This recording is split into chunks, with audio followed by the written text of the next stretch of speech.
മാതുർമേ മധുകൈടഭഗ്നി महिषप्राणापहारोद्यमे हेलानिर्मितधूम्रलोचनवधे हे चण्डमुण्डार्दिनी निश्शेषीकृतरक्तबीजधनुजे नित्ये निशुम्भापहे शुम्भध्वंसिनि സംഹരാശു ദുരിതം ദുർഗേ നമസ്തേംബികേ. ഇന്ന് ദേവീമാഹാത്മ്യം തുടരുകയാണ്. ദേവിക്ക് വിവിധ ദേവന്മാർ ഓരോരോ അലങ്കാരങ്ങളായിട്ടും ആയുധങ്ങളായിട്ടും സമ്മാനിച്ചു എന്ന് പറഞ്ഞു.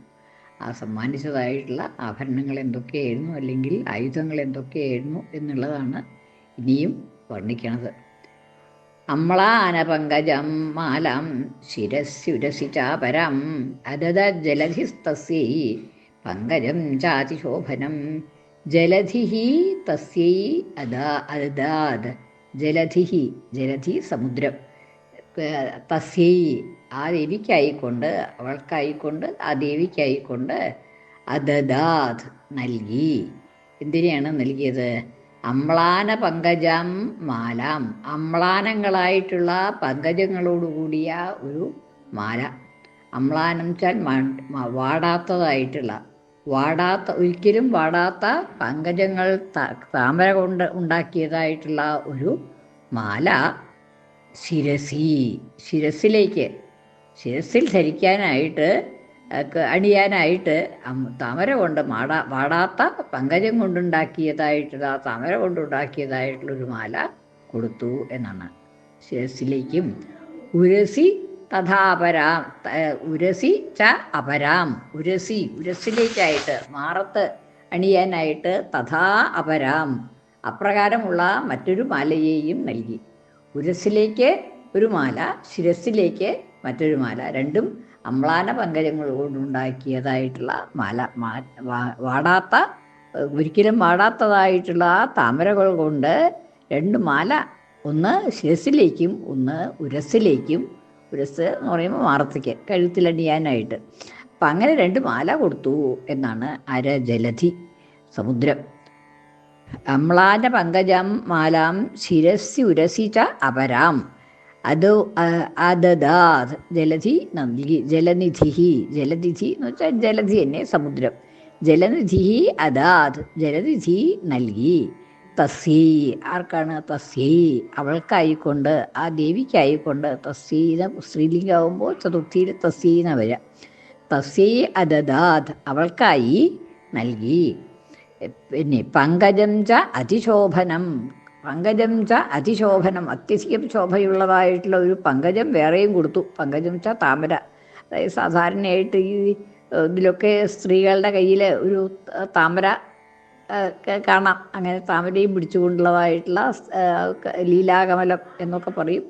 അങ്ങനെയുള്ളതായിട്ടുള്ള ഒരു മാല, താമര ഉണ്ടാവും.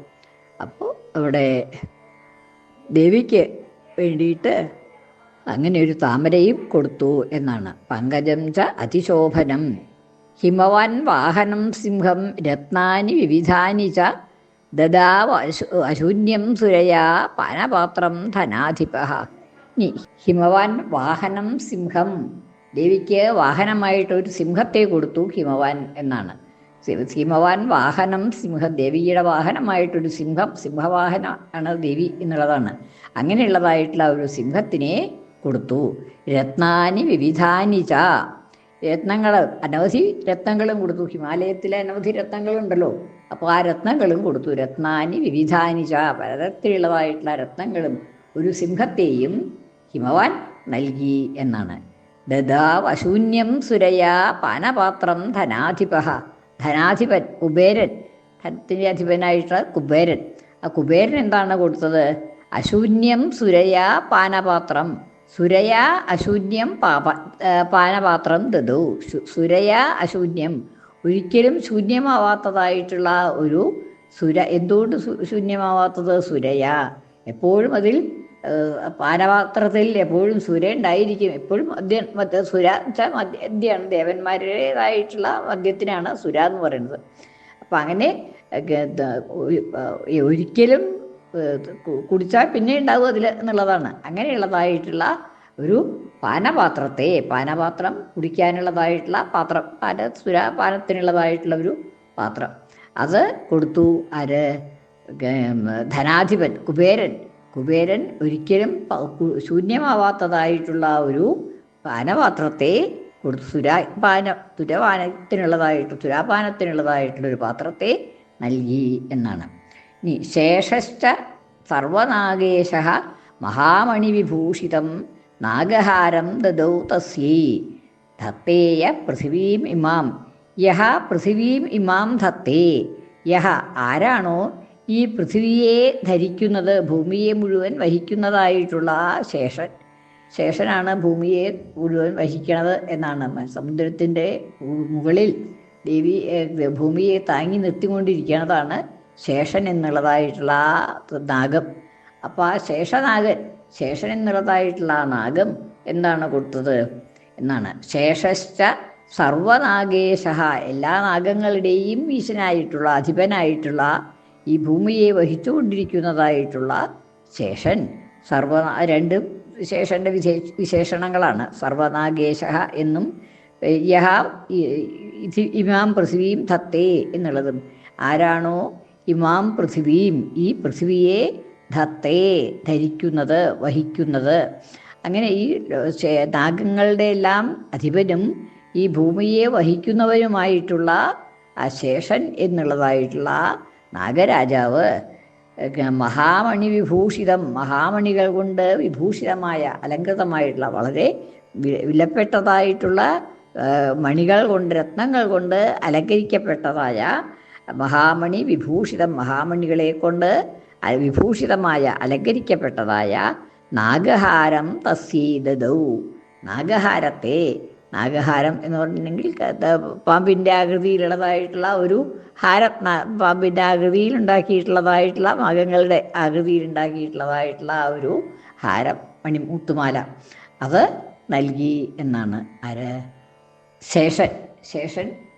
അങ്ങനെയാണ് ഒരു നാഗമാല ആണ്. നാഗപടത്താലി എന്നൊക്കെ പറയാറുണ്ടല്ലോ, അതാവാൻ വേണമെങ്കിൽ. അങ്ങനെ അതുമായി ഏതായാലും ആ ആകൃതിയിലുള്ളതായിട്ടുള്ള ഒരു മാല, വിശിഷ്ടമായിട്ടുള്ള ഒരു മാല, മഹാമണികൾ പതിച്ചിട്ടുള്ളതായിട്ടുള്ള ഒരു മാല ശേഷൻ നൽകി എന്നാണ്. അന്യൈരപി സുരൈർദേവി ഭൂഷണൈരായുധൈസ്തഥാ സമ്മാനിത നനാദോച്ചൈ സാട്ടഹാസം മുഹുർമുഹു. തഥാ പ്രകാരം തന്നെ അന്യൈഹി അപി സുരൈഹി വേറെയുള്ളതായിട്ടുള്ള ദേവന്മാരാലും, കുറേ ദേവന്മാരെ എന്തൊക്കെയാണ് കൊടുത്തതെന്ന് പറഞ്ഞു. പിന്നെ ബാക്കി ഓരോരുത്തരുടെ അടുത്ത് പ്രത്യേകിച്ചെടുത്ത് പറയാൻ പറ്റില്ലല്ലോ. അതുകൊണ്ട് അങ്ങനെ ഒന്നിച്ച് അന്യൈഹി അപി ദേവൈഹി, മറ്റുള്ള ദേവന്മാരാലും. ഇവിടെ എല്ലാവരുടെ അടുത്ത് പേര് പറഞ്ഞില്ല, കുറച്ച് പേരെ മാത്രമേ പറഞ്ഞുള്ളൂ. ബാക്കിയുള്ള ദേവന്മാരുടെയൊക്കെ പേര് സ്വതേ പറഞ്ഞിട്ടില്ല എന്നുള്ളതാണ്. അന്യൈഹി അപി സുരൈഹി, മറ്റുള്ളതായ ദേവന്മാരാലും, ഭൂഷണൈഹി ആയുധൈഹി തഥാ അപ്രകാരം തന്നെ ബാക്കിയുള്ളവർ ചെയ്തതുപോലെ, മുൻപ് പറഞ്ഞവർ കാണിച്ചതുപോലെ തന്നെ, തഥാ അപ്രകാരം തന്നെ ആയുധൈഹി ആയുധങ്ങളെ കൊണ്ടും, ഭൂഷണൈഹി അലങ്കാരങ്ങളെ കൊണ്ടും, ആഭരണങ്ങളെ കൊണ്ടുമൊക്കെ ഭൂഷിതയായിട്ടുള്ള, അലങ്കരിക്കപ്പെട്ടതായ ദേവി. അന്യേരപി സുരൈഹി ദേവി ഭൂഷണൈഹി ആയുധൈരപി സമ്മാനിതയായ, ബഹുമാനിക്കപ്പെട്ടതായ, അതായത് കൊടുക്കുക എന്നുള്ളത് ഒരു ബഹുമാനാർത്ഥം നൽകുകയാണ്. അപ്പം അങ്ങനെയാണ് സമ്മാനിത. അവരൊക്കെ സമ്മാനിച്ചു, ദേവിയെ സമ്മാനിച്ചു ഈ ആയുധങ്ങളും ആഭരണങ്ങളൊക്കെ നൽകിയിട്ട്. അങ്ങനെ സമ്മാനിതയായ ദേവി നനാദ ഉച്ചൈഹി നനാദ, ഉച്ചത്തിൽ ഉറക്കെ ശബ്ദം പുറപ്പെടുവിച്ചു എന്നാണ്. ഉച്ചൈഹി നനാദ, ഉറക്കെ ഒരു ശബ്ദം ഉണ്ടാക്കി എന്നുള്ളതാണ്. സമ്മാനിത നനാദ ഉച്ചൈഹി സാട്ടഹാസം മുഹുർമുഹു സാട്ടഹാസം.